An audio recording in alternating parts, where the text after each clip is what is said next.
जय श्रीराम मित्रांनो, मी तुमचा मित्र दिनेश जाधव. मित्रांनो, आपल्या एक नवीन ब्लॉगमध्ये तुमचं मी सर्वांचं स्वागत करतो.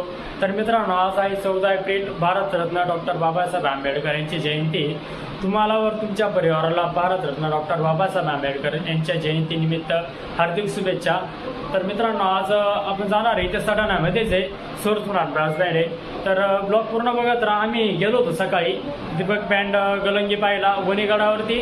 आज तिथे मोहिनी ब्रास बँड पण होता. तर आम्ही ब्लॉग बनवलेला आहे तिथे दीपक बँडचा. तर तो पण ब्लॉग येईलच लवकरच. तर असंच ब्लॉग बघत राहा मित्रांनो. आपण आता तिथे जाऊ, सोरसुनाट बँड आहे इथे सटाण्यातच. तर ब्लॉग पूर्ण बघत राहा. तिथे कोण कोण मंडळी आहे आपण आता सर्वांना भेटून येऊ. म्हणजे बरेच दिवस झाले ब्लॉग बनवलेले नाही. तर आपण तिथे जातोय. चला मित्रांनो, आपण तिथे जाऊत आता. मित्रांनो, मी आता इथून निघालेलो आहे. तरच आपल्या इथे गल्लीमध्ये पण एक छोटासा कार्यक्रम ठेवलेला आहे मित्रांनो. तर आपण पहिले तिथे जाऊन येऊ. टेज लावलेला आहे, पहिले तिथे जाऊन येऊ, मग पुढे जाऊ. आपण ब्लॉग पूर्ण बघत राहा. चला मित्रांनो. हा आमचा गल्लीतला एक छोटासा कार्यक्रम होता सकाळी. मी नव्हतो, मी बाहेर गावी गेलेलो होतो. तर जाऊत आता आमचा पुढे. ब्लॉग बघत राहा.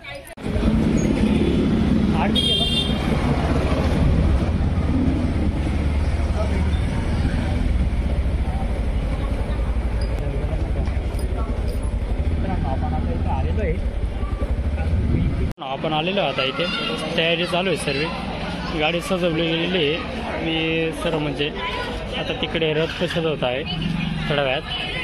इकडे आपले बँडचे कलाकार बसले आहेत, बाकीच्या रूममध्ये आहेत.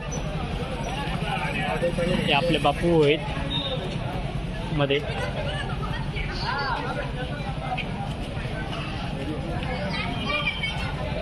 हे आपले मुक्तार दादा ते आपले बाकीचे मंडळीमध्ये बसलेले. आपण त्यांना भेटून येऊ पहिले.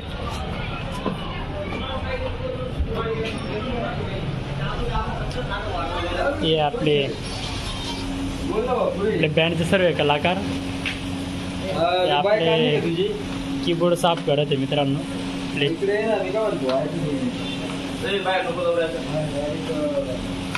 तर थोडाच वेळात म्हणजे मित्रांनो अजून अर्धा एक तासात म्हणजे अजून बँड चालू होणार आहे. तर ब्लॉग पूर्ण बघत राहा.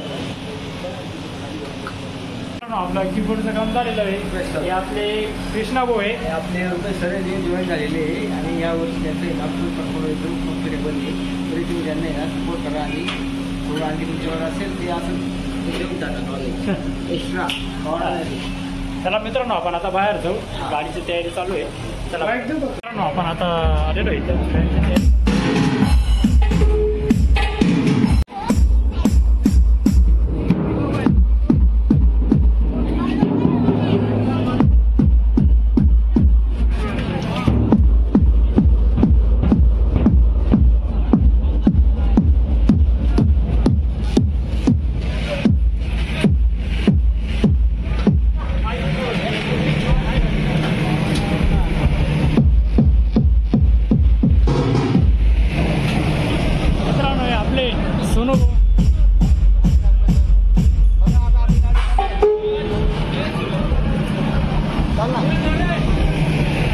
आपले नितीन भाऊ.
धन्यवाद.